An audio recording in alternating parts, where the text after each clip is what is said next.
Fearscape Media Network, exploring the unknown, one podcast at a time.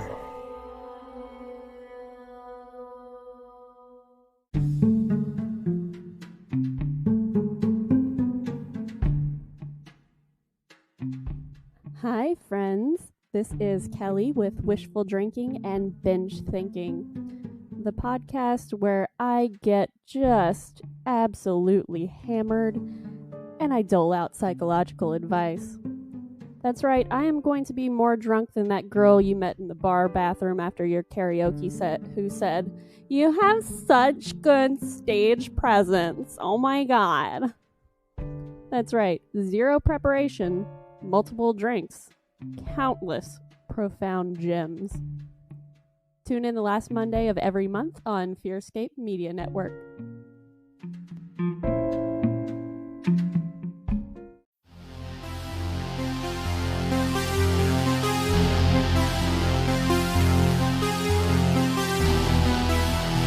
Coming to you from nowhere, a suburb of parts unknown, your ghoulish hosts for an evening of terror, Stefan Gearhart and Lance Wayne, the Misters of the Dark.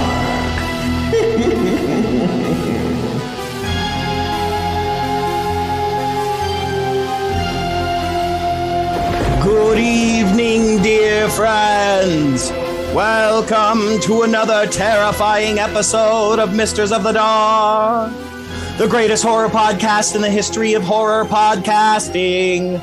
As always, we're beaming directly to you from nowhere, a suburb of parts unknown, and I am your head mister, Lord Stefan Gearhart. And I'm your co-mister, the man with no name, Lance Wayne. Stefan! Who the hell are all these people? Aha! I see you're referencing the large capacity of my flock. Your flock? Why, yes, dear brother. You may find the age-old tradition of adopting a new resolution the beginning of each year to be silly and outdated. But I have already achieved what I set out to do. Which is? Start a cult. A cult? Stefan, are you seriously, as if you need anything else to inflate your already kaiju-sized ego? And by chance, what is the name of this cult? Stefan's Gate. How original. I thought so. But Lance, let us not waste any more time. Let us welcome in the new year with that most favorite of time-honored Mr. Traditions, the hit list. The hit list, Lance. Yes, the hit list. It is time Best for in horror. And your hit list. Best in horror this year of 2021. 2021. Actually got to get out and see some movies this time. Yeah, true. I heard a lot of people bitching about how they thought 2021 wasn't a good year for horror. I thought it was...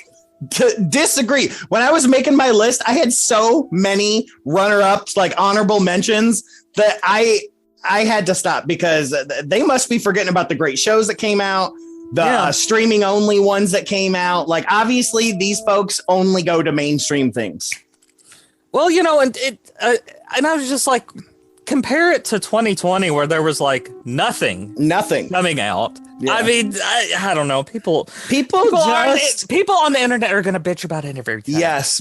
It's like, how like people turn into trolls in like fairy tales. Well, that's what happens on the internet too. They just turn into trolls. Like I don't know. Trolls. I don't know if I've said it on here before, but I've always said that a lot of people, their balls get about 2 sizes bigger when they get behind a computer. Oh, 100%, especially if they're under a pseudonym. Oh yeah. Like the man, like Lord Stefan Gearhart. That's not a pseudonym. That is my official name. I have a document on my wall. That's right. Apparently I can let my bank know, and they have to put it on my debit card. Yeah, did you check that out? I did, and it is accurate, but my wife will not allow me to do so. Oh, God, she could be Lady Gearhart. That's what I was trying to say. And then we've got a Duchess on the way. You know, Duchess, yes. So, but the only thing she allows is the Dutch oven. She's into some weird stuff. Yeah, that's what my parents call foreplay. Yeah, we do the Dutch oven, and she's like, "Ooh, Lord Stefan Gearhart, yeah." Oh wow, we're already getting to the puns. Yes. So, all right. Yeah, so we're going to be going over our top 5, not our collectively, because we could not agree. We are going over each of our top 5 best of horror for 2021, and we'll even throw in a few runner-ups. We got a special surprise midway through that you'll love, as you normally do. So let's get cracking. Do you want to go first? Do you want me to go first? Well, I just want to specify real quick right before, this isn't strictly horror films. This is just horror across the board. It could any type of horror besides politics, really. Books, magazines, TV shows, movies, haunts, whatever. Anything horror related can get on this list. If you guys are listening there, and at the end, if you guys want to post your top 5 horror for 2021, I would love to see what yours are as well. To make sure they line up with mine and not Lance's. So wait, okay. But yeah, I'll go first. Okay, number 5 for me is Hunter's Moon by a little band called Ghost. Now, this was definitely going to be one of my honorable mentions, man. I love me some Ghost. And I love the new track. I can't wait for the new album. So why did you choose it, though? Well, it's just like, as much as I hated Halloween Kills, is about as much as I love this song. Did I say that right? Yeah. I don't know. If the movie was like the video, I would have really loved the movie. Yeah. But I don't know about you, but Ghost for me, they're like anything else. They've gotten a bit stale. Wrong. Yeah. Oh, you disagree? I disagree. I love them. Their last album was my favorite of theirs. It was really good. It just, I don't know.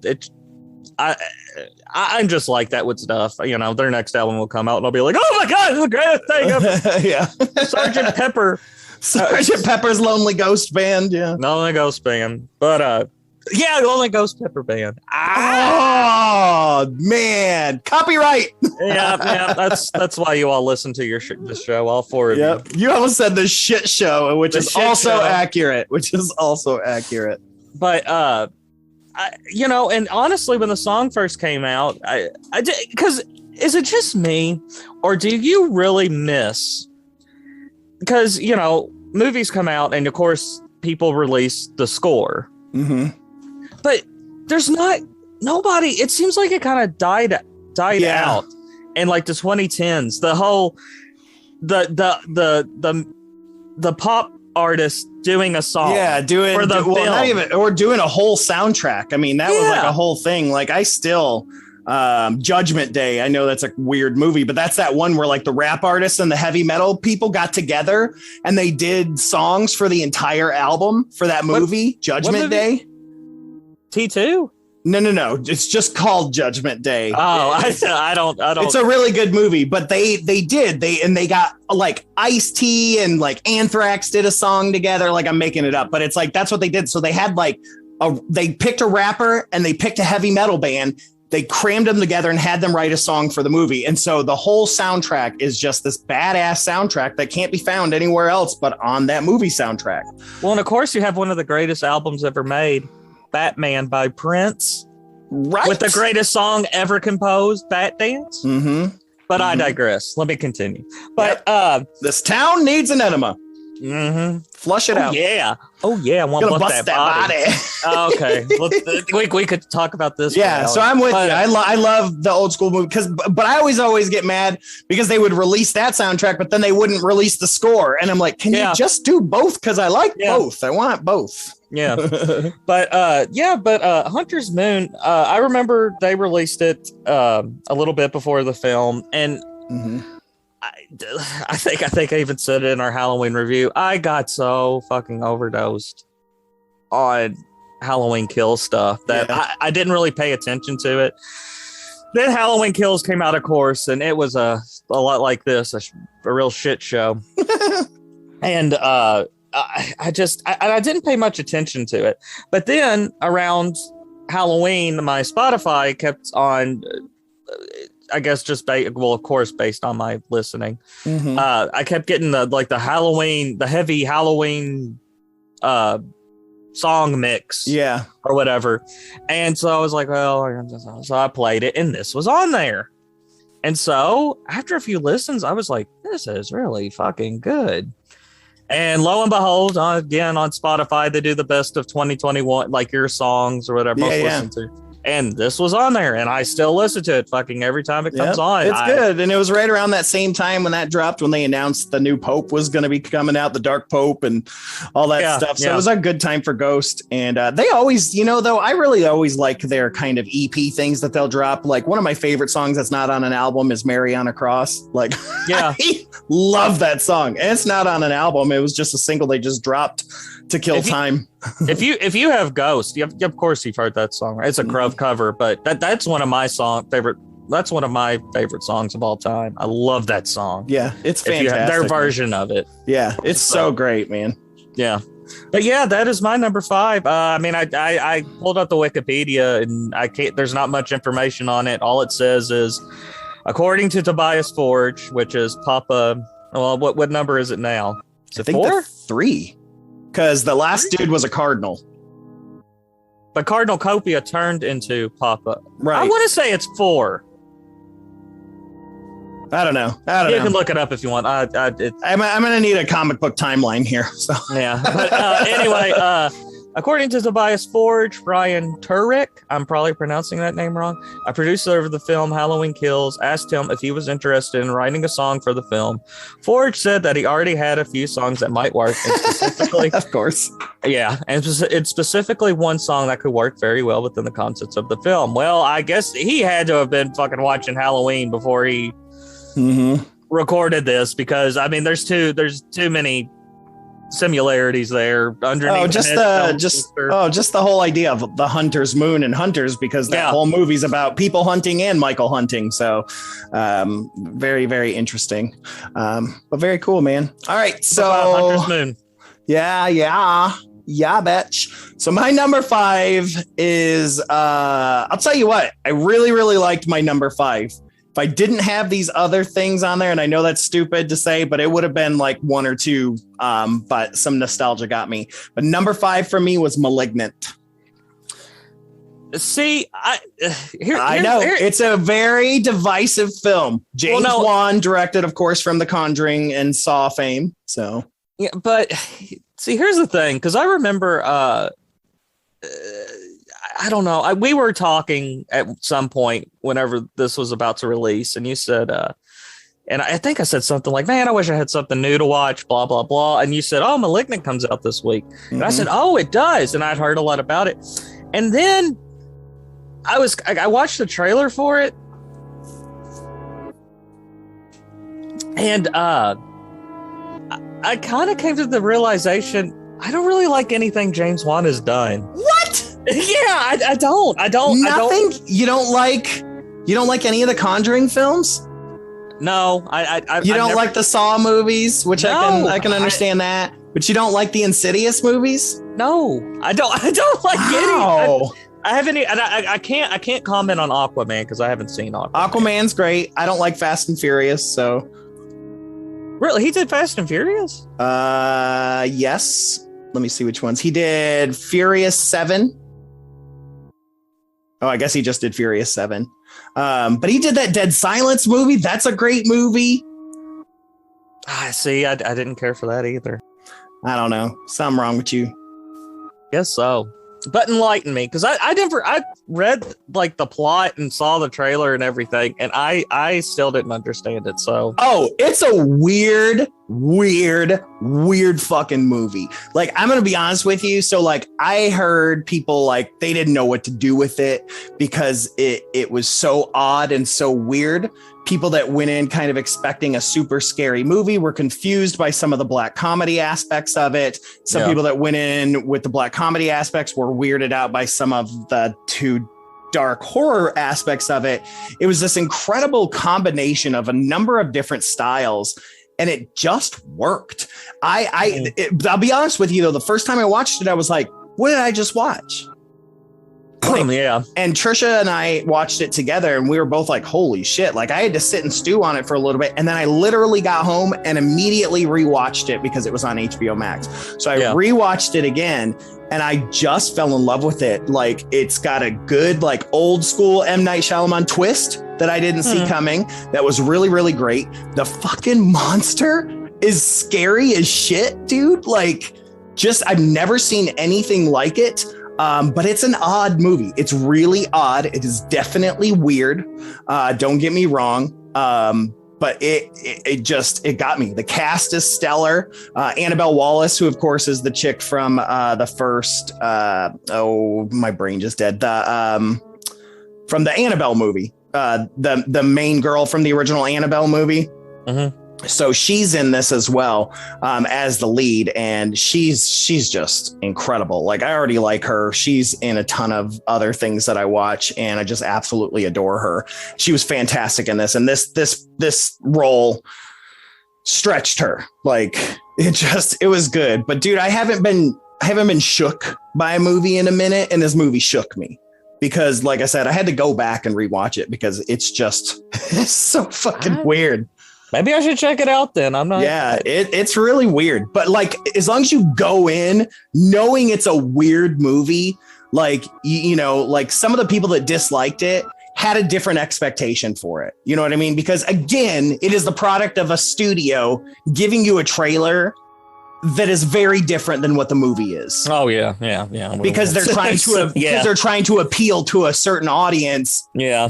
That they're trying to trick. And that's what happens is these idiots don't know is that it makes critics mad because they were expecting a certain type of movie. But it is definitely scary, but it's definitely oddball. There's some weird kind of dark comedy that's in there as well. Mm-hmm. But definitely there's a lot of psychological shit. So, but yeah, the monster's creepy as shit, man. And oddly enough, I don't know if you've read, I shared it on the Mr.'s Facebook page the other day, but so the monster was impressive enough to leave an impression on Nick Cage because he's going to supposedly I saw that his portrayal of Dracula is going to be somewhat inspired. You know? It's just, you know, I don't know because I feel like they showed the monster in the trailers, right? I don't remember. I have no idea. I can't remember. Well, regardless, like. I mean, it's not really a spoiler or anything, but like, he's like this backwards man. And so like the backwards man, like his head faces, you know what I mean? It's like head faces forward, but his body is completely backwards. So like when he runs, it's like his heels still running. It's creepy as shit. It sounds. It like disturbs me. It's kind of funny, just being like that's what I'm saying. So it's like there's this element of dark comedy mixed in with some really fucked up horror. Like, it's kind of like a combination that strangely works because it's kind of a lot of times with dark comedy, like it's kind of just has to stay dark comedy because if it starts to get a little real, it gets a little awkward. But if you do it well, it works. Like the Evil Dead remake, like they kept that dark comedy in there, but it was fucked up. Fuck.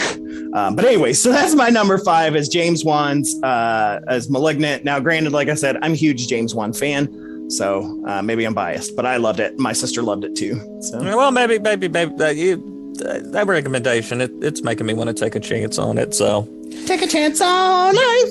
Take a chance on this. Okay. Woo! All right, what do you got for number 4, ho? Number 4, ho. I got this is actually a bit of an odd one, but like I stated before, this goes all across all things within the horror genre or whatever. The Paw Patrol Halloween special. Paw Patrol, that's it. The Paw Patrol Halloween special. Can't say enough good things about it, but no, it is Halloween, the 2020. I actually think because in 2020 with the pandemic and everything, it had sort of, and it may have been in Hollywood. They had a maze. They had 2 mazes, and it was sort of like almost like a teaser, limited release, whatever you want to call it. But this year they brought it back in a really big way. And it is the Bride of Frankenstein Lives maze at Universal Studios this year. Did you hear anything about this? No, I did not, besides just knowing that this was on your list. So yes, obviously I did not go to Universal Studios. I did not experience it in the flesh, but I did. There's a YouTube channel I follow called Sharp Productions, and every year they always do walkthroughs of haunted houses, and they don't just go to Universal, they go to places like Knott's Berry Farm, blah, blah. Yeah. And so I got to experience it in a way, but the storyline for this, Stefan, is amazing. It takes place at the tail end of Bride of Frankenstein, where we belong dead, and the castle of Frankenstein explodes, blah blah blah. Well, it's a sequel because the bride lives, Frankenstein's monster dies, and it's all about even in the haunt, you enter, there's books, and you enter each chapter. Ooh. And it's all about her, saying, oh, this she basically falls in love with the monster, sees him for what he was. He was a good soul. And she goes over Dr. Frankenstein's notes and sets out to resurrect the monster. Oh, that's awesome. Oh, I mean, this thing, you want to talk about a crossed, a shared universe. Universal, why can you not put as much love into your movies as you did this maze? That is exactly what I said. They want these friggin' they want to bring back these monsters, and they want to do it in the stupid Avengers way. Yeah. And it's like, no, make this. These are the films we want to see. We don't want the dark universe. Stop trying to make horror action. Exactly. That is my biggest beef with even though I loved the old Mummy movies. Yeah, I loved them because they were not mummy movies. Let's be honest. Okay. Yeah, they were just fun action movies that had a mummy in it. But it's like, stop making horror. If you want your horror, that's why the Invisible Man movie worked a little bit better, is because at least they were trying to do horror with it. Exactly. And it make it dark fantasy. Give it to Guillermo del Toro. Yes, like he was going to do in the first place. Well, let me just I pulled up. Sorry, I'm mad with you. Let's see. Here's a description of it. This time, the Bride of Frankenstein is stepping out of the shadows and taking her fate into her own bloody hands. The mate will have her monster, and the monster his mate. The Bride of Frankenstein is back, stepping out of the I'm reading the same. Why do they have it on here twice? I'm an idiot. But I mean, I don't want to sit here and explain it all from A to Z, but you don't need to. Like, just the description you gave was good enough. But let me elaborate on a shared universe. Okay, so the Bride of Frankenstein, through her studies and blah blah blah, takes her to the wilds of Transylvania, where she abducts the brides of Dracula and uses their blood to bring the creature back to life. Oh my God, that's brilliant. This is the film we want. This is the film we want. Here's your inclusion of more females. Like, exactly. Do this. Give it to somebody like Patty Jenkins or somebody like. Somebody. Well, like I said, Guillermo del Toro. Oh, I would love Guillermo del Toro to do it. And they gave like the bride like this cool redesign. Like she has like these big black boots with this laboratory jacket, and she's got this gnarly scar, and she wears these like goggles.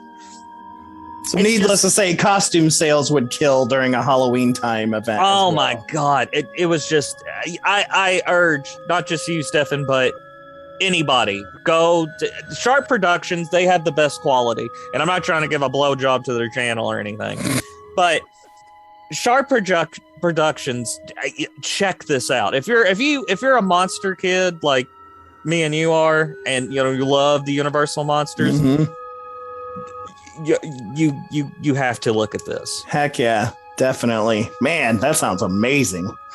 Shoo-wee, Deputy Dog.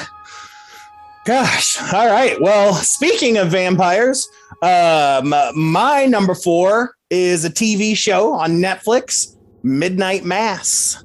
So this is by the same dude that did the Haunting of Hill House and Haunting of Bly Manor. And Dr. Sleep. Yep, and Dr. Sleep. He is becoming one of my favorite director, producer, writer dudes ever because I have literally liked everything. And I love that he's one of those that recycles casts because I love all the people in it. Midnight Mass is phenomenal. It's great because he's like, yeah, I know what you guys are expecting because I did the haunting movie shows. So you're expecting the same thing. No, this was such a fresh take on vampires, dude. Like, I loved it. I mean, essentially, if anybody hasn't watched this, in a nutshell, summary is there's a small town that's an island, like off the East Coast somewhere or Washington or some shit. I don't remember. Somewhere where you got to take a ferry to get there. Very, very small town, maybe like 100 people at this point. Used to be a much, much bigger town and shit like that. And essentially a vampire shows up and in a very sneaky way. A new priest shows up at the Catholic Church and just all kinds of craziness. So there's a lot of Catholicism mixed in with this, which for me growing up Catholic and being, recovering Catholic, there was a lot of fun in that. So it's just phenomenal show. Don't get me wrong. There were a lot of slow moments, but I like slow moments because I'm tired of horror being action all the time. Yeah. It's like, I like slow moments where I can just feel it out and learn to live with the characters for a little bit. And there was a lot of that in this character building. Just a powerful show. Definitely a horror drama all the way. But I absolutely loved it. Ending was great. Just made me cry at times. When horror can make me cry, it's good because that means. Bly Manor, one of my picks last year. Oh my God. Same with Haunting of Hill House. Same thing, man. Like I said, I love this dude, man. Midnight Mass, if you haven't watched it yet, well worth watching. Very cool vampire design. Very cool take on some of the vampire lore, which is really, really interesting. And just that idea, in a way, it kind of reminds me of what's that? The vampire movie where it's like nighttime all the time. 30 Days a Night. 30 Days a Night. You know how there's that sense of being trapped there because it's night. This has that same kind of feeling, but different because the vampires aren't crazy. I'm trying to eat your blood. They are thinking. They still have their own brains. And they make these choices to fucking eat their family. It's crazy, dude. Blood is the life. We're only on number 4, and I'm already gonna become a buzzkill. I watched this. My sister, she, because I wanted to see it. I wanted to watch it regardless because, like you said earlier, I'm a big Mike Flanagan fan. I believe everything I've watched up to this. I'm really looking forward to his Poe adaptation, Fall of the House of Usher. Yeah, for sure. But I was really disappointed by this. I know you were. When you brought up how slow it gets, oh my God. Me and my sister, we ended up fast forwarding. There's some of those parts, and I don't know. I don't like, because they did this in something else. I can't remember it off the top of my head. But they did this in a couple of other things where it's a vampire story, but they don't bring up the term vampire. I hate that. So you're in that regards like with zombie movies too? Not really. The thing here, okay, here's the thing that threw me off, and this is a very small nitpicky thing. I know it's just one of those weird things that only I get offended by or whatever. But okay, if you look, the main dude, the dude who's a recovering alcoholic, right? If you notice in his room, he has a Scream poster up. Okay, in a world where Scream exists, vampires don't exist? I'm sorry. If you all... I didn't get that. I didn't feel like vampires didn't exist. I didn't feel like people were like, what is this crazy thing? I felt like people were like, fuck, it's a vampire. Like, you know. Never said it. That's the thing. They're all like, oh, it's some kind of disease. Anemic disease.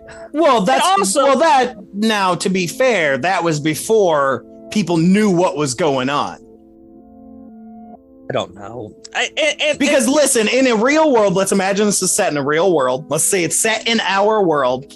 No one is going to believe that it's a vampire, right? If this happened to us, I fucking would. Well, because you're that guy, okay? But I'm saying like people that aren't like delusional like you, no. But I'm just kidding about the no, you're I'm saying like the normal folks, because most of these folks were just average Joes. Like none of them are gonna go, yep, honey, I'm pretty sure we got us a vampire on the island. Pretty sure we got a vampire. Everybody feel knows like who they're Dracula gonna. Is. It doesn't matter, but to us, to the normal people, Dracula is a fictional creature, is something that exists in a book. So. I did think the. I mean, there were things I like about it. I did think the design of the vampire was very original. The main vampire, almost Nosferatu looking. Yeah. And, like the whole, and I did like some of the religious stuff, like him finding the vampire in Jerusalem. Mm-hmm. Thought that was interesting because reminded me of what's that movie? The crazy handheld movie. Is it Jerusalem? Is that what it's? Yeah, called? yeah, it is. It is Jerusalem. Yeah. I was like, is this what was hiding in there the whole time? Yeah. Well, see, I took it as and I mean, I'm probably complete. I know I'm completely wrong, but I almost took it as like the fallen angel because it looked. Because I mean, I believe that's what they were playing it as. Yes. So, I kind of like that. There were parts in it because you said it was a drama, and it was, but there were parts because Mike Flanagan, his films and his shows and his work, it's just so be more broad, but it's not that I'm complaining, but a lot of his stuff is devoid. Is that the word? Is it void or devoid? If you're trying to get rid of something, it's devoid. Well, either way, it lacks. There's a better word. Mm-hmm. Spencer County education. It lacks humor, and so I'm kind of accustomed to that when it comes to his work. Mm-hmm. With this, there were parts I was laughing, and I was like, is this supposed to be funny? Yeah, well, I tend to do that anything. I always find funny shit. But to me, it reminded me, there was a lot to the reason I think I really liked it is I love that Hammer style. That old, just so fucking dramatic horror. Like it's just slow and just... but it's so great. And that's why I liked Midnight Mass. Midnight Mass felt like an old late 60s, early 70s Hammer like type film. That just slow where the build up. Man, I'm talking about one of the origin ones, not like, where it's like the 5th Dracula movie, but like one where it's the slow build up, or it's just, crazy shit happening in a castle movie. Like that, it's just like that. It's that slow build up. You're getting with the characters. You're falling in love with the characters to watch them die. All that, and all that like religious iconography, and at first when you brought that up, I was like, but no, I kind of see it now. Yep. Yeah, and that's if you really look at it too. If you've ever been to a Catholic service, that shit's like 3 hours long, and it's slow. Yeah. And I think that I feel like he even played into that because there is a lot of ritualism that happens throughout the entire series.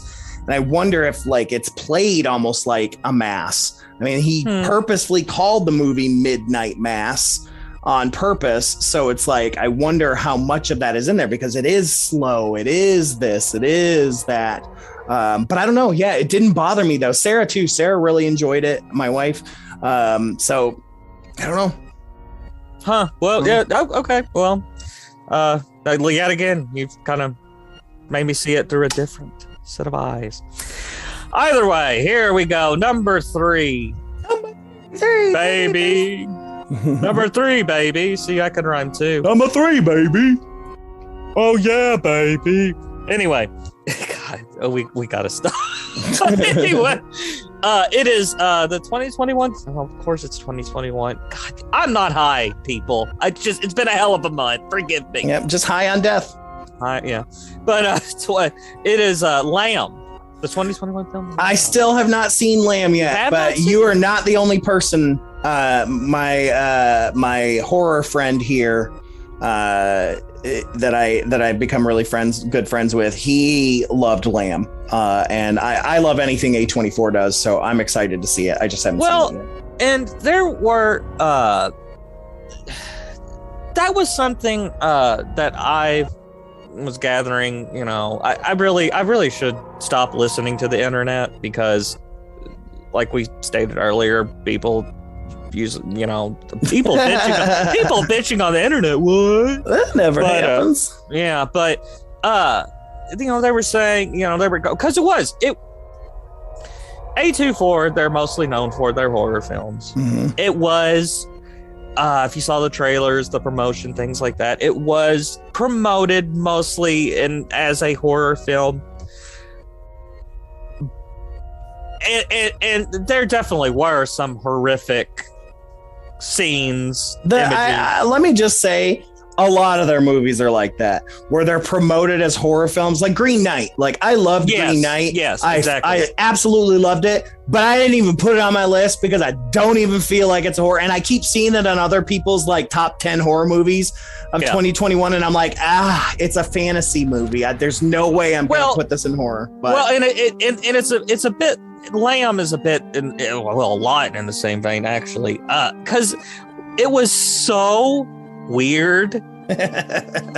Listen, there was no way in hell you were going to be able to promote this film other than, and I feel like a lot of movies get that way. Like, there's a lot of films that they really aren't horror films, but they have just such weird images, and they make you feel so uncomfortable that there's no other way to promote it. Like Silence of the Lambs. I still do not consider that a horror movie, but a lot of folks do. I still consider it a thriller, but that's a perfect example.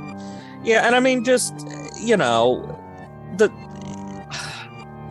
I thought I would pop up let me read a synopsis real quick for it. Okay. Just to give you an idea of,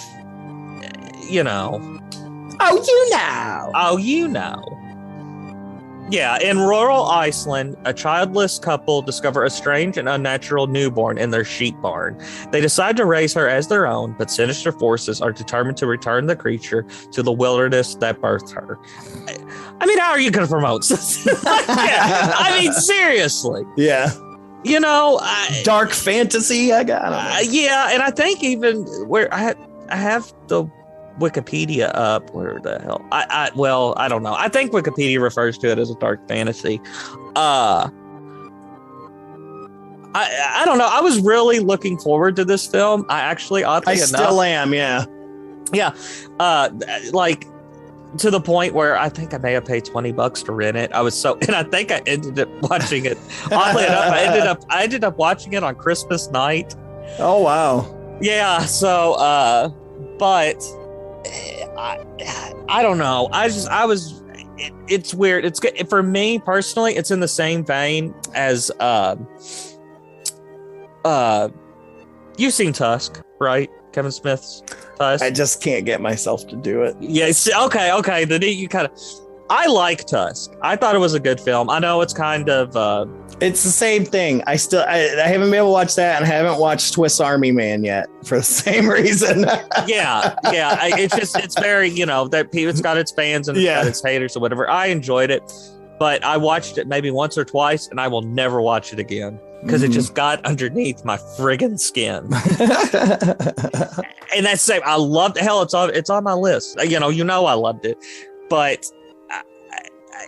And since you haven't seen it, and I really do feel like, because we'll spoil things throughout this episode, of course, but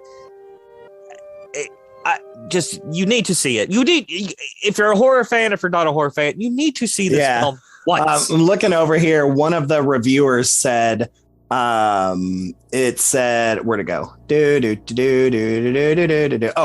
This movie plays like a folktale, yet thrums like a horror movie. Slow moving and inarguably nutty. I loved it.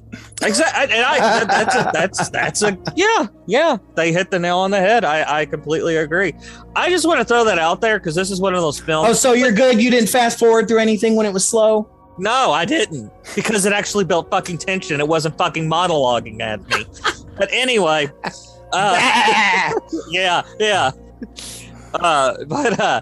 anyway, this would have been a great film, man. It's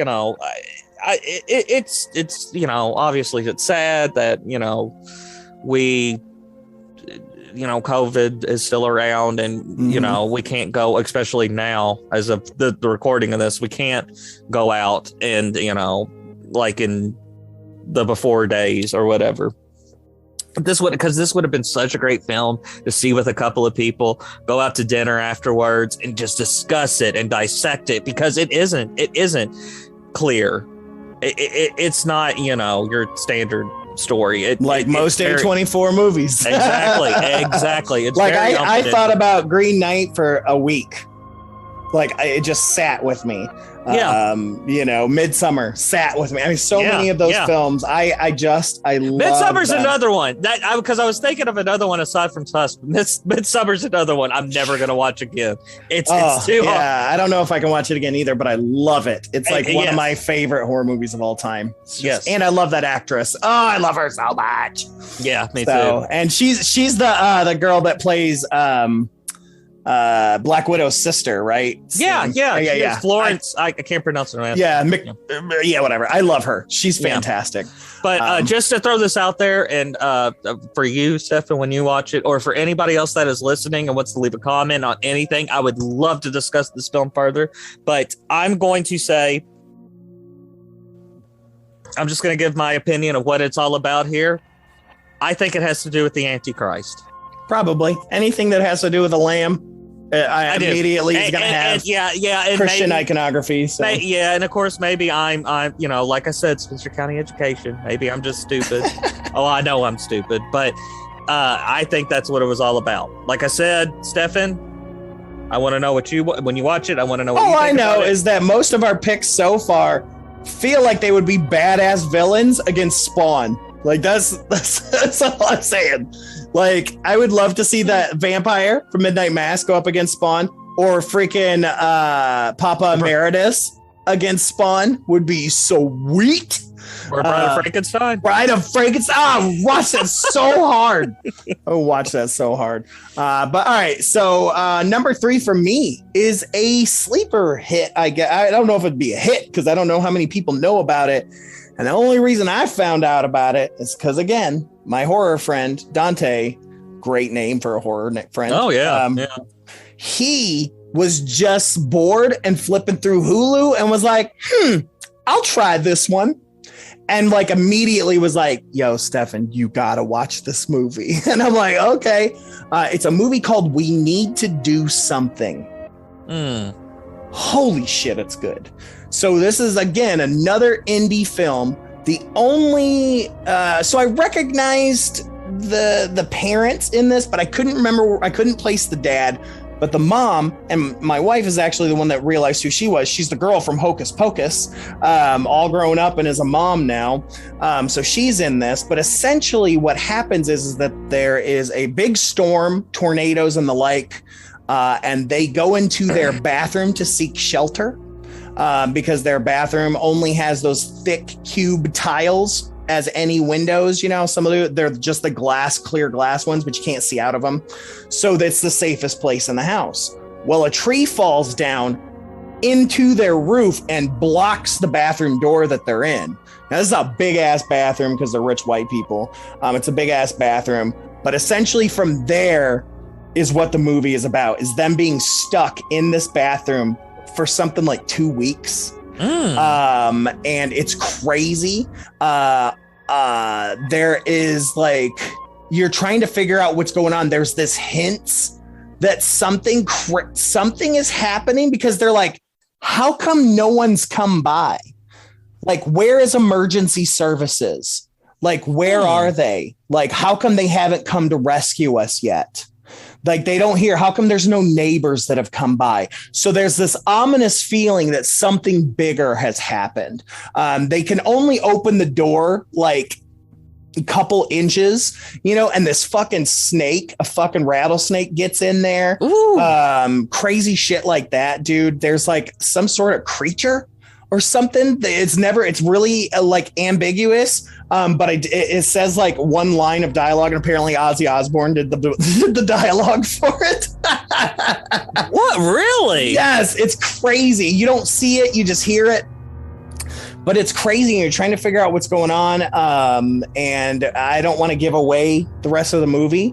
But it's really, really fucking interesting. Wow, so you've got like two, 3 different genres of things happening at once, because just the tension is being built, because the dad's an alcoholic. That's a really, really big one. So he starts fucking going into relapse, like really, really bad. Like, he's flipping out to a point where he's like fucking sucking on alcohol medical pads. Ugh. Like, I mean, it's crazy, dude. And they're all fucking like hallucinating. They're hungry. They're like, you know, should we eat each other? I mean, crazy shit, dude. Like, oh my God. It's fucking nuts, dude. But it surprised me how much I really, really liked it. You know, and it's a movie not a lot of people know about. And like I said, it's on Hulu. It's called We Need to Do Something. Hulu. And I highly recommend it. Definitely the surprise hit for me of the year. In fact, when we first did the list, it wasn't on the list. And then I watched that movie and had to remove something from my list because it had to go on there, because I loved it so much, man. This completely escaped me. Yeah, I mean, and it is indie as all get out, so it's mostly drama, it's mostly psychological, you know, but I mean, it's that tension of being trapped in a bathroom, 4 people, a dad, a mom, an older daughter who's like super goth, rebellious type girl, and then the nerdy son. Like, it's incredible. It's incredible. I definitely need to be checking this out then. Yep, We Need to Do Something. So that's your number 3 then? That's my number 3. Well, Stefan, I don't know about you, but I'm getting bored again. Well, then what would cure you of this ailment, most morose quarter brother of mine? Why don't we listen to the latest single from our dear friends from Nothing Wrong? You don't mean... That's right, Stefan. Coming to you directly from Nowhere Radio. Here is Nothing Wrong with Cut Out the Cancer.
Yes, always love me some Nothing Wrong. Yeah, catchy little number, wasn't it? Yep, right here on WNRO, Nowhere Radio. And as always, we love our folks from Nothing Wrong because they did our theme and we love them. And you guys should check them out as well because they're badass. Badass. And with Z's. With Z's, yeah, badass.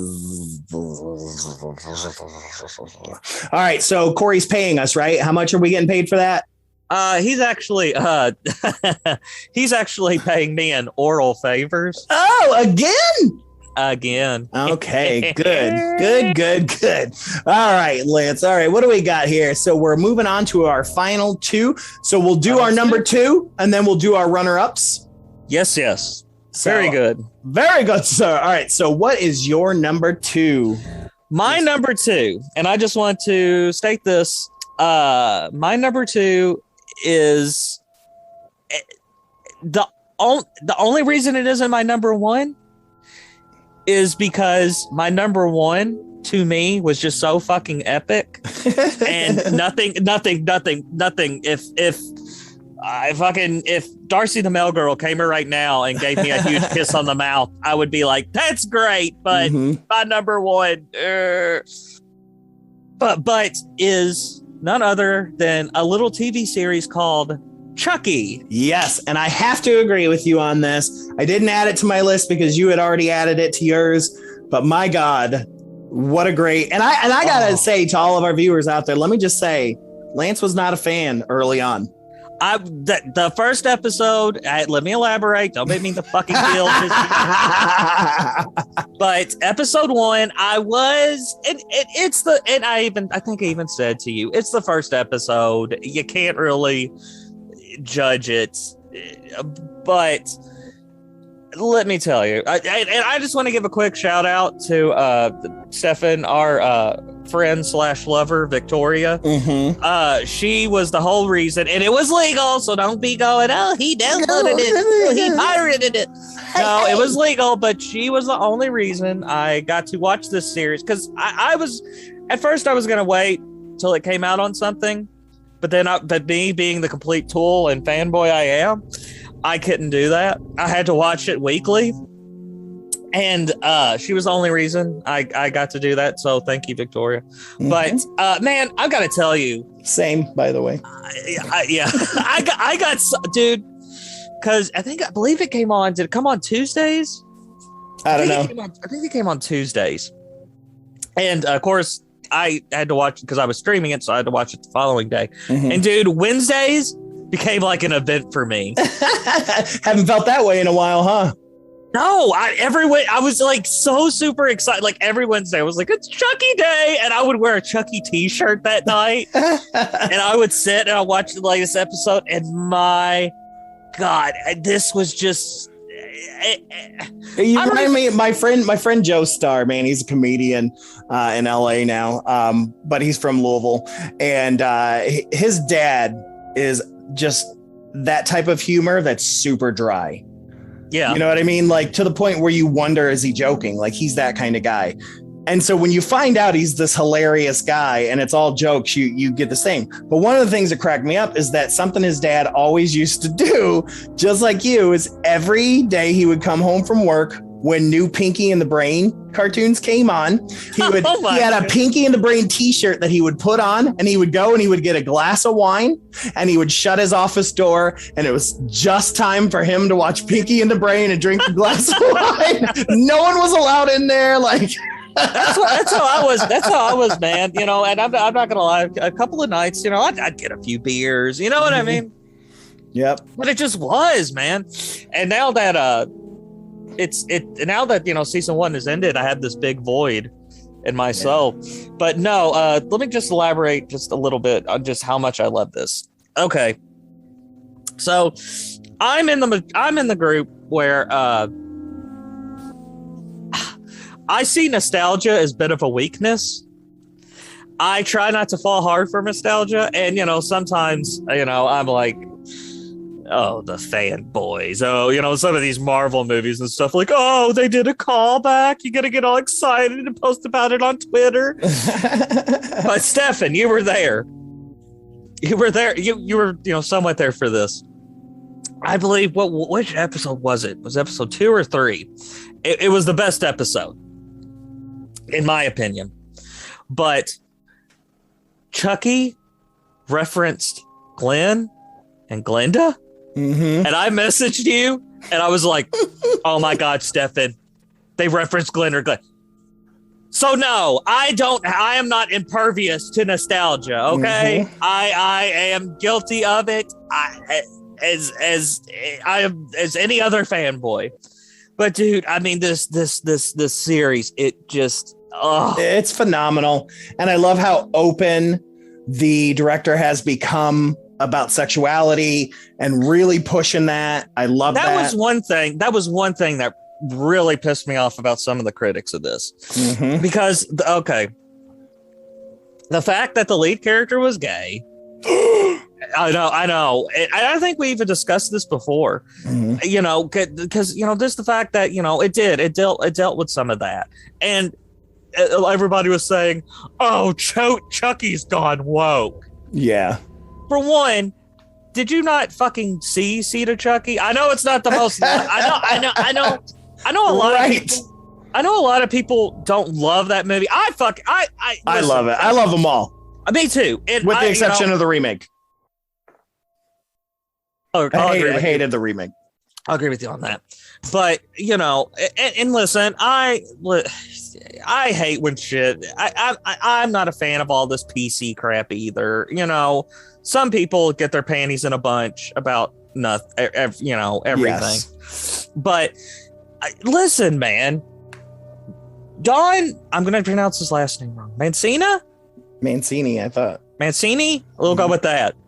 Don Mancini has stuck with this fucking franchise from the get-go. And if he wants to fucking make some kind of personal fucking statement or story through this fucking franchise, he fucking can. Yep. It's all, the universe lives in his head.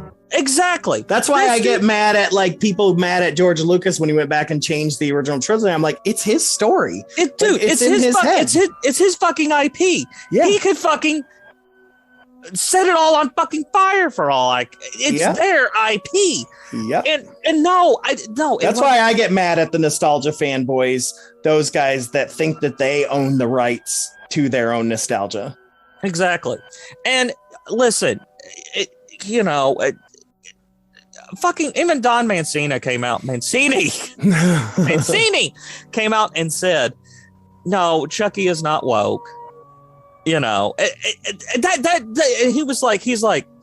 kind of gets the sexual thing a little bit because he does have a gender fluid kid, and that's what I like about it. That was one of the best lines in the whole movie. Yep, or the whole movie. I'm sorry, the whole series. Yeah, the whole series was when there's that army of fucking Chuckies. And they're all taking orders from the head Chucky. And that one was and the head one was like, okay, yes, we're going to, kill everybody except babies. We're not monsters. And it's so fucking Chucky has grown. That's always been Chucky though. Chucky has always had a line that he wouldn't cross and things like that. He's always been funny like that. And I love that about him. And just like you said, who cares? And I feel like Don Mancini said something along the lines of, he's not woke. I mean, I guess he's woke in the sense that he'll kill anybody. He doesn't care. He wasn't trying to push any fucking agenda or anything. This dude was just living his life. Because, Don's gay himself. And so he wanted to just say, hey, this is what I am and what I do. It's not woke. It's natural life. Yeah, he wanted to just inject himself into the story a little bit. That's what all fucking creators do. Yep. So fucking shut up. Yep. But I'm not going to elaborate on the series as entirety because one, we don't have the fucking time, but also because we have been discussing that since the announcement of a season 2, we may be doing a megasode beforehand. So yeah, I know I've basically just been blowing Don Mancini this whole time, which he likes. Shut up. Shut up. But Chucky, the series, there were some things that's how I try to look at stuff lately too, is like the positives of the series far outweigh the negative. There are always going to be things I dislike. Always, yes. People wonder if people are always like, "Oh, Stefan, you like everything." I'm like, no. There's things that I dislike, and I go, I really liked a lot of things. So to me, overall, I enjoyed it, Yeah. But yeah, I mean, just if you haven't watched it, I can't imagine it, if you're a horror tool like us, you haven't seen it by now. But I can't say enough good things about it. And I won't say any more good things about it because we got to get to your number 2, Stefan. And just throwing it out there, it is free on YouTube, the first episode, if you want to check it out. First two. That's right. First 2 episodes are free on YouTube. Yes. All right. So my number 2 is also a series. And I almost forgot about this because it came out pretty early on in the year. But again, this is another thing where people are like, oh, it's so woke. But this is a series on Amazon original called Them. And I've heard of this. Granted, it wasn't as scary to me, I guess, as it was to folks that the show was about. It's about an African-American family moving into a predominantly white neighborhood. I believe it's Compton, but it's like the 1950s. So it's before it became a mixed neighborhood and things like that. And so, of course, immediately the first set of horror is just racial tension. So that's immediately the first bit. And so that's the part, even though I felt like I understood, I never will understand that. But that part was already scary enough in itself, them being hounded and, just the shit that you've always heard about, like when a black family moved into a white neighborhood back then, well, even now sometimes, but especially back then, the Karens and Chads out there fucking with them. But there's also this psychological shit that goes on. And there's this fucking monster type character that represents racist stereotypes. So it's very bamboozled type, minstrel type character, but looks like he's got like vitiligo or something like that. So he's kind of got like white spots all over him as well. He's a creepy fucking character that is like haunting, especially the mother. And you never really, I don't know if you really ever figure out if it's real or if it's just in their heads or what. But it's scary, dude. Like it's really, really scary. It's like heavy as fuck, man. Just an absolute phenomenal cast. I mean, the white people and the black folks, like both essentially the good guys and the bad guys. Like it's just crazy.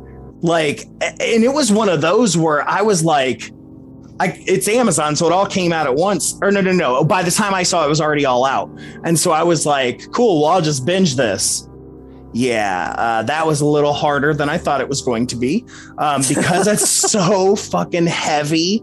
Like I had to take breaks. I had to take a break, man, from watching it sometimes because it was just so heavy. Like I just had to take a break just to be like, because you just are so concerned for that family that you worry about them that you're like, fuck, I know next week's they're gonna be fucked with there too. And one of the guys that I went to college with, Derek Phillips, he's in this. He was in Preacher and in Future Man as well. Him and I were in our theater department together. He's in this. As cool. One of the cops. And so that was cool. That was a nice surprise. I was like, Anika Noni Rose is in this. I mean, there's just a great cast and there's all kinds of surprise small roles, but I highly recommend it. It is very woke in a good way. It's really, really heavy. And I know Jordan Peele kind of started that kind of trend to use racism as horror, but it works. It works really, really well in this show. I think it was absolutely phenomenal. It only got a 62% on Rotten Tomatoes, and I'm willing to bet those that didn't like it were white. So because it makes you feel guilty because family members that would do some of that shit, and it's frustrating. And so but like I said, aside from just the racist stuff, the actual horror elements and psychological horror, because the dad's losing his fucking mind, the mom's losing her fucking mind. I mean, this whole thing is crazy. And then there's like flashback shit that happens to already show you why they left North Carolina, why the mom's already kind of crazy. It's something else, man. It's just something else. So, the daughter, she goes to high school. And so she's like dreaming of being a white girl. Like, oh my God, dude. I mean, it's crazy because she wants to be this cheerleader, and there's all this like fucking crazy shit, KKK shit. I mean, it's excellent. Highly, highly recommend to watch them. It was surprisingly super scary. So, all right. Yeah, really good movie. So. Good movie. Good movie. I leave you with that. So let's get to series. You mean series? Yeah, series. And it's one of those. If they have a second season, it'll probably be a different story. Much like a lot of those shows, American Horror. Yeah. But this was excellent, and it was really, really good. And I can't give it enough praise, which is why it sits at number 2. And the only reason it didn't get number 1 for me is because nostalgia wins. So yeah, I know. I just got on a soapbox about nostalgia, but kind of number 1 for me. Yep. Well, let's quickly go over our runner-ups here. Let you just run through yours real quick. All right. Number 3 for me is I don't know if you saw any of this or checked any of this out, Stefan, but did you see the plethora of Killer Clowns from Outer Space merchandise that Spirit Halloween had this year? Yes, I was very surprised by that. I'm like, ooh, are we going to get Killer Clowns again? Well, it couldn't have came at a better time for me because without diving too much into my personal life, my little creature of the night, she is obsessed for some reason. She's only 6, but she is obsessed with Killer Clowns from Outer Space. As a matter of fact, going back to Spotify for a little bit, my list, all the songs you've listened to the most throughout the blah, blah, blah, blah, 2021. My number 1 song was the theme from Killer Clowns from Outer Space. Not because I wanted to listen to it that many times, mind you, even though it is a kick-ass song. It is very kick-ass. I love the movie as well. But like anything else, some children, they want to hear Barney on repeat. They want to hear Mickey Mouse on repeat. My daughter wanted to listen to Killer Clowns, the thing from Killer Clowns from Outer Space on repeat. So she just happened. I don't even know how we even got started. I think we were just together one day. I said, hey, this is a funny, because it's not Killer Clowns from Outer Space. I watched it when I was like 8 or 9, which is actually why I got scared of clowns, but I loved it though. Yeah, but I mean, for all, it's just a goofy, silly. Oh, it's so goofy. It feels like an R-rated Nickelodeon's Are You Afraid of the Dark episode. Yeah. and we did cover it for those of you listening. Yeah, episode 2 with MotD member Brad McQuarrie. Bradzilla. Mm-hmm. But it just like I don't know if I could phrase this as it was just my luck or it was just my fucking luck. Because she got into the film this year, and that's when they released all this stuff. So for funny Christmas, I bought her a bunch. I got her the little, cotton candy ray gun for Christmas that she runs around and she goes, Daddy. But and it makes the noise. It is pretty cool.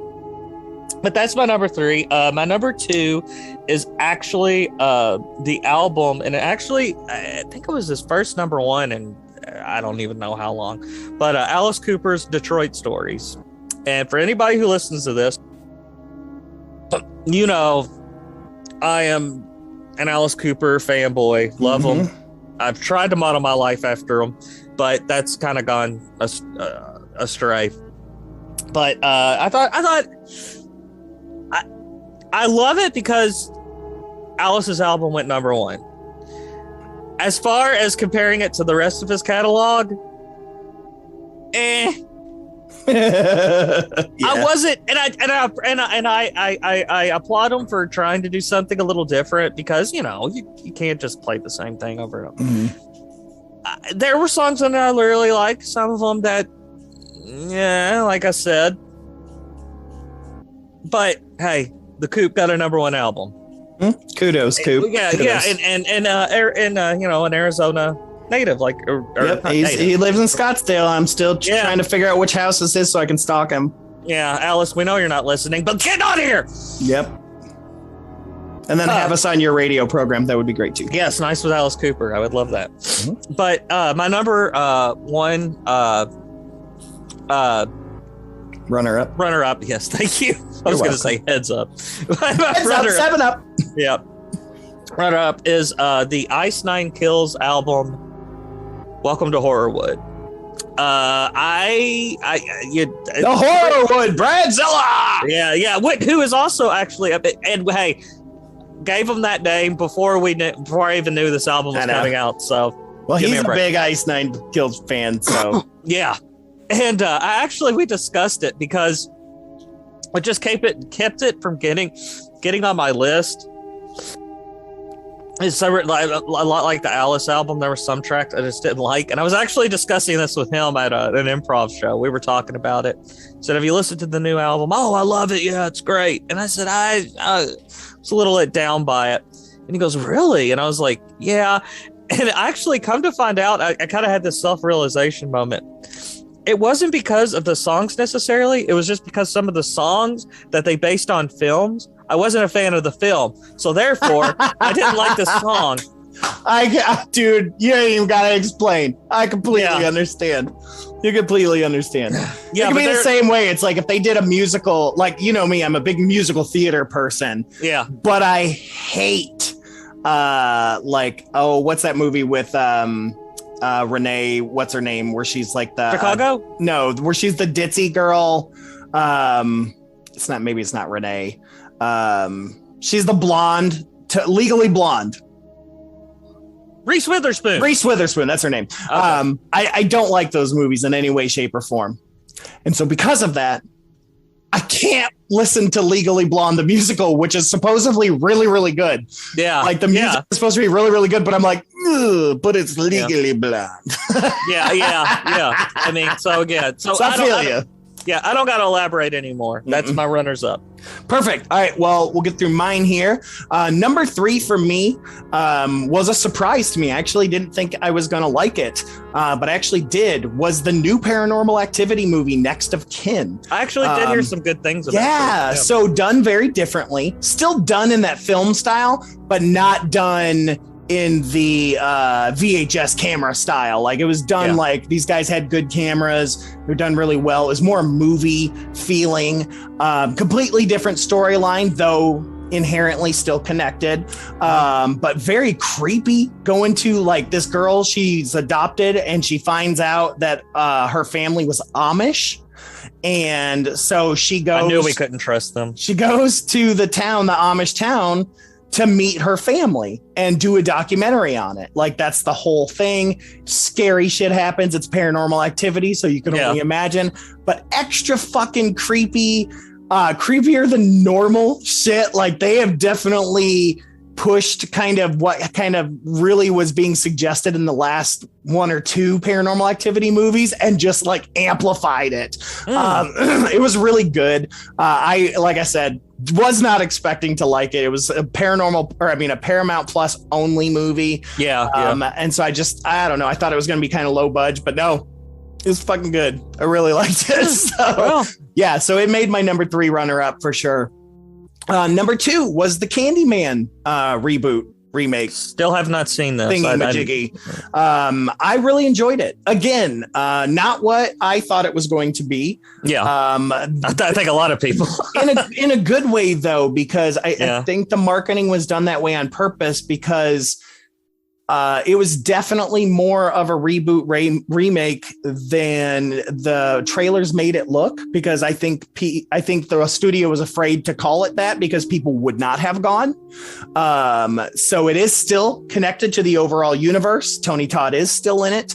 Well, I won't say how much, yeah. But just to say it is still connected. So in that regards, it's not a fresh remake like the Child's Play one was.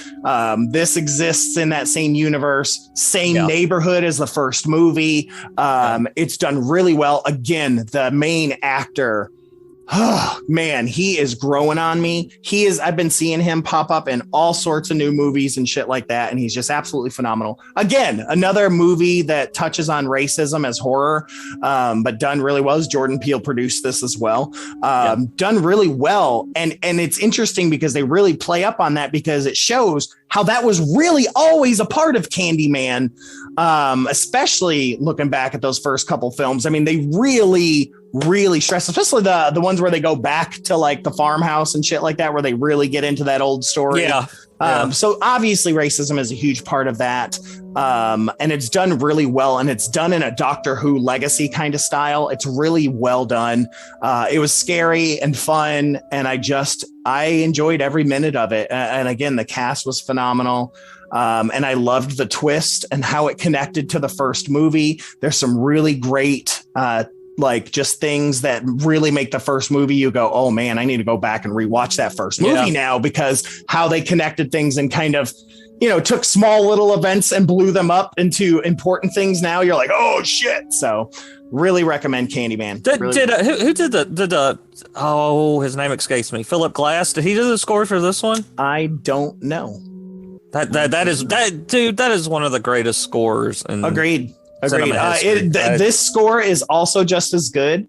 That was actually one of the things that I really liked. And I think it was one of those that had the soundtrack as opposed to the score come out when I first started to look. So I wasn't able to find it. Let me see here. Music. No, the composer was Robert A. Lowe. Haven't heard of him. Neither have I. He looks like he may be a musician. He's done. Okay, I don't recognize any of these. So, but yeah, he looks like kind of a regular musician that kind of got tapped to do this, but it's done really well. Yeah, I really like it. So my number one runner-up. I love this. I love this every single time. But was season 3 of What We Do in the Shadows. Oh my God, so good. As much as I love that film, I have never watched the series. Oh, dude, like I highly recommend it. It's connected. It's in the same universe. In fact, they all show up at one point. Oh, really? Really? Oh, yeah. Oh, dude. Yes, both the main Jermaine and freaking Taiki Waititi, or whatever his name is, they both show up a number of times throughout the series because they're part of the Vampiric Council. Yeah. Like in the first season, one of my favorite things is when they first meet the Vampiric Council. It's all like famous actors that have played vampires are actually vampires. So like kidding. Evan Rachel Wood's in there from when she was on True Blood. Like anybody that you can think of that has played a freaking vampire is well, no, he's dead. Oh, but yeah, okay. In the modern times, even Wesley Snipes is on there, kidding. And he's always on there via Skype because he's always in sunlight because he's in a different time zone, and they always bitch about how he's a fucking daywalker and they hate him. I gotta check this out. Even to the point where, like, dude, did you ever watch Gotham? Yes, I watched the first season. So the guy that played Lieutenant Bullock, Harvey Bullock. Yes. He's in the Blade movies and he gets turned into a vampire. Yes. He shows up in season 3 to teach them acting lessons, but he is an actual vampire. Again, but he's the actor that played the vampire that got turned. So it's hilarious. And so there's so many things like that. Like I said, so many, it's, written and produced still by this Jermaine and those guys that did the movie. It's absolutely phenomenal. The cast is so good. And season 3 was so fucking well written, and it left on this amazing cliffhanger, like that I cannot wait for season 4, because they one of the best aspects of this show is that they have a energy vampire on there. So he's just this regular nerdy guy that works in an office, and he's always like, he'll just talk to you for hours and hours and hours because he's draining your fucking energy. And his name's Colin Robinson. He's got bald head, glasses. Like, I mean, he is. And then the first season, you're like, oh, Colin Robinson. By the third fucking season, you're like, I fucking love Colin Robinson. It's so fun. Like the third season, they really fucking played him hard. And it's so fucking funny. And you really see how intentional he is as an energy vampire. And it's so fucking good. So anyways, I'll stop talking. But season 3 of What We Do in the Shadows, absolutely love it. But yeah, you definitely need to watch all of them. Yeah, it sounds like it. Yeah. All on Hulu. So, all right. Well, let's get to our number 1. Drum roll, please. Drum roll. All right. My number 1 should come as no surprise to anybody. And that's the show, ladies and gentlemen. No. Yeah. The end. But no. And listen, man, I'm going out on a limb here. And I don't care. You could call me a fool. You could call me an idiot. You say the same for mine. But number 1. And I am telling you, this should be an Oscar contender. 2021, to me, 2021 movie of the year. Godzilla vs. Kong. Amen, brother. And I'm right there with you. Again, it didn't make my list because it was on yours. But I loved Godzilla vs. Kong. I've been waiting for this movie my whole life.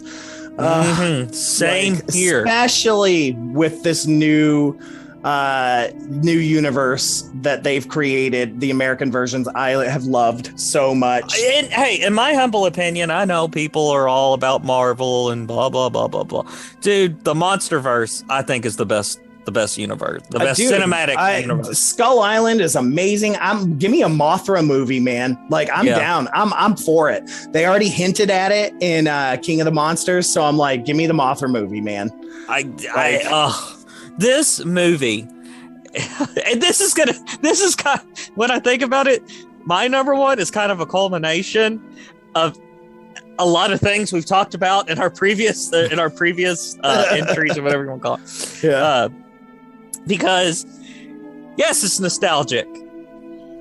It hit all my buttons. And one thing I loved about this, because one thing I was so nervous about, I was like, oh, they're gonna try to. Somebody's going to shove some kind of a political agenda in this somehow, whether it be the right, whether it be the left.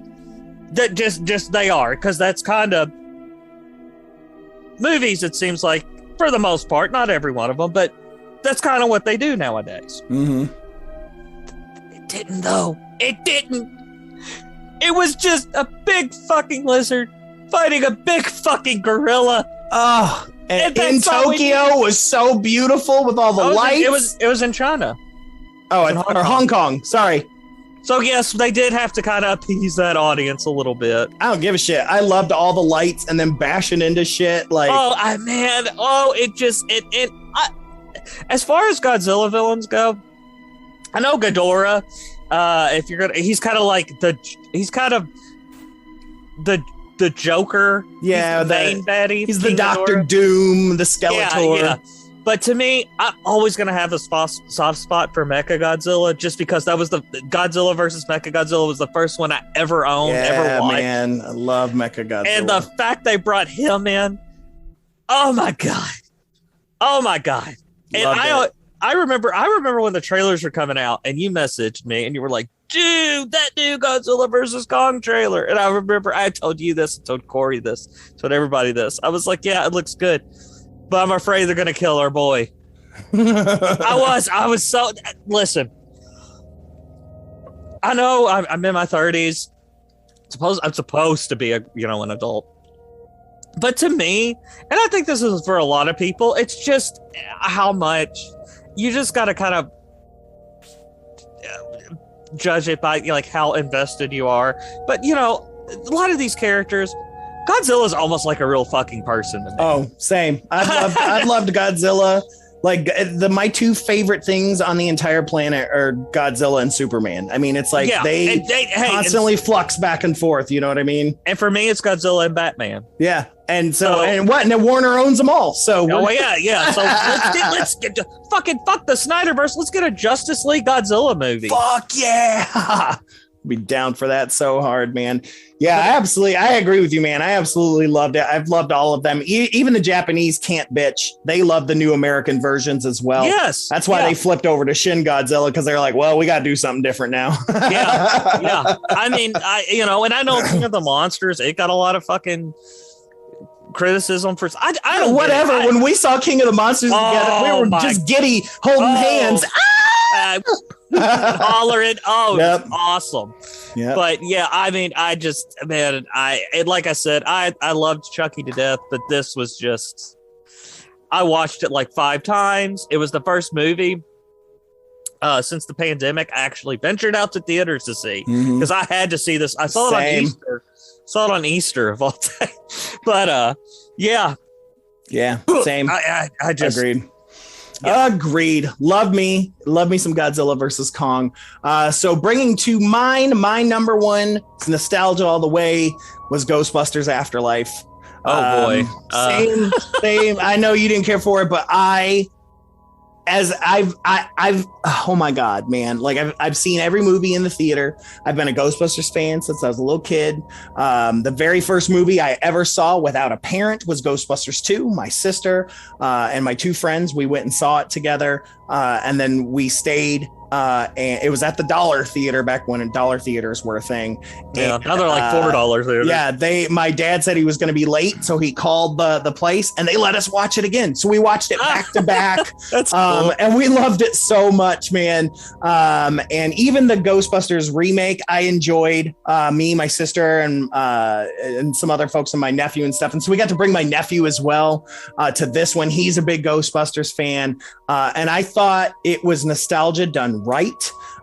It was a brand new story while carrying on the legacy, while still playing with the themes from the first one, getting that Olivia Munn as the freaking Olivia Wilde. Sorry, I get them mixed up. Olivia Wilde playing freaking Gozer was perfect. Yeah. I wasn't expecting it. I had no idea because it was a secret cameo.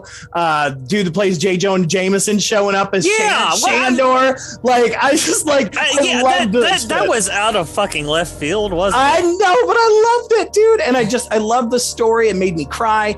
Like, it was good. Passing on the legacy and how they dealt with Egon was just so good. The cameo with the boys at the end and the setup for a potential TV series or sequel was really well. Paul Rudd, I love Paul Rudd. He can do no wrong. I just love him. And he was, before the remake happened, he was who they had originally cast was going to be in the Ghostbusters 3 movie. He was going to be like one of the new torchbearers there that was going to take over. And so he even said what a pleasure it was to originally be cast in that, to then be cast in this, was just fun. But for him to get to be Zool was, I loved it so much, man. Yeah, see, oh man, you're gonna hate. I am being a buzzkill, I swear. I'm just such a cynical bastard. I've just grown into such a cynical bastard. I can't enjoy anything anymore. But I thought the nostalgia for this was kind of done badly, because it kind of, for me personally. And if you feel like it was done good, I completely respect your opinion, even though it's wrong. But I'm kidding. But because I was getting really invested into the story of the kids and her discovering everything. She was great. Spangler's granddaughter, great, phenomenal. Oh, great! Yeah, great child actor. Give that bitch an Oscar. Jesus Christ, she's a kid. Anyway, I would find myself, getting really invested into the story and stuff. But once it would, it would have those callbacks like the commercial and the Ecto 1 and things like that, then I would kind of get out of it, and I'd be like, oh, this is just a piece of see, that's when I got into it, like that. Yeah. Because I'm a hardcore, like underneath Godzilla and Superman, Ghostbusters. Yeah.